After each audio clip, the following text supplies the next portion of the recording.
Well, now from this equation,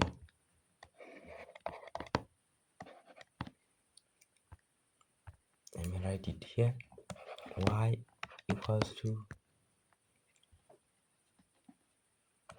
a into x plus p squared plus q. Our turning point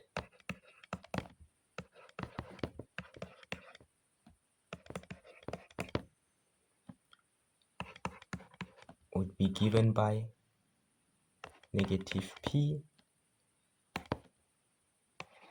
and then the y value would be q.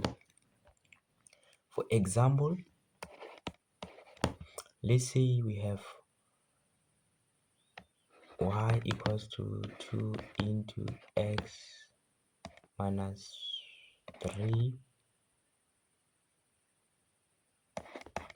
plus 4, and then 2 into, there is a square here, so that it becomes a quadratic equation.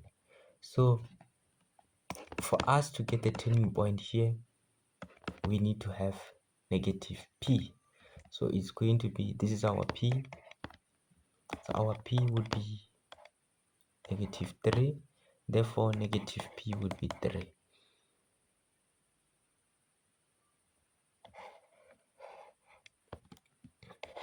So, or we can just say negative into our p, it is negative 3, and then we have got our q here, which is 4.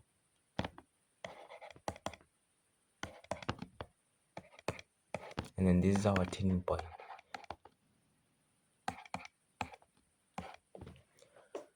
So that is one of the most important part of our parabolic function. And then we also have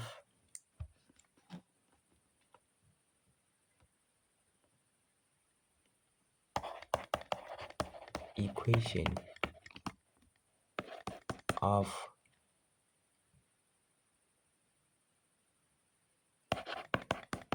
axis of symmetry.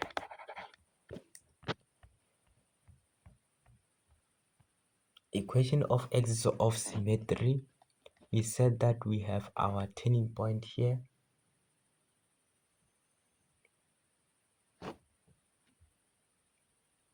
which is negative p and q. So equation of axis of symmetry will be passing from here. So it would be x equals to negative p.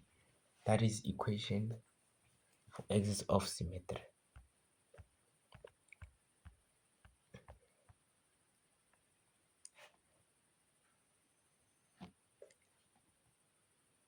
X equals to negative p. When we are given y equals to ax squared plus bx plus c, then the equation of axis of symmetry will then be x equals to negative b over 2a. So that is also an important factor to recall about our parabola. And then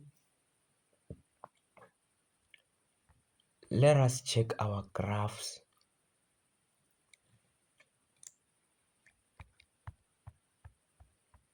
So our graph is continuous on our x-axis. It can have every x value as an input, so which is what we call a domain.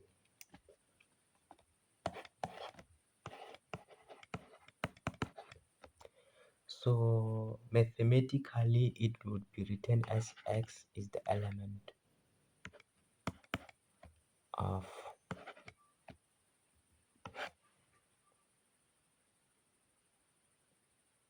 R.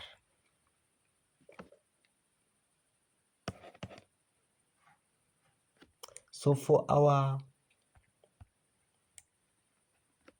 range,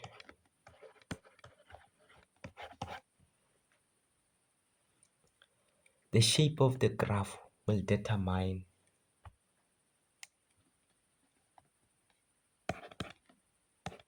the values that are part of our graph.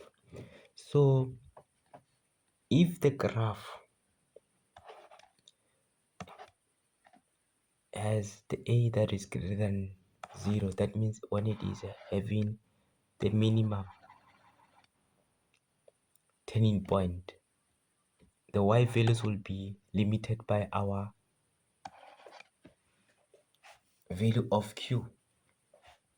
So when the graph is of this nature, the y values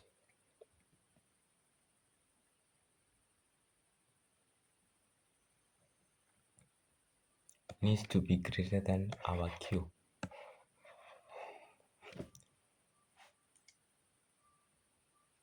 And then if they have to be greater than q, the q is also included in our graph. So let's just say it will be greater or equals to q.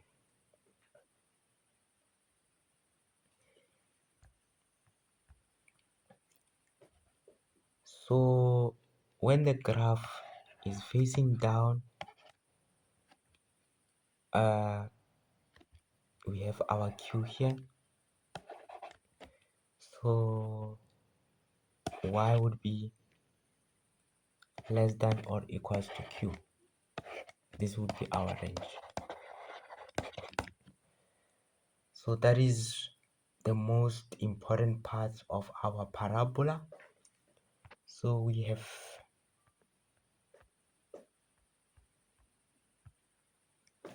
shown that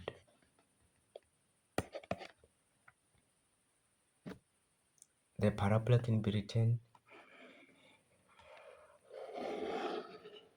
in this manner. It can be written in standard form in this manner, and it can also be written using our roots.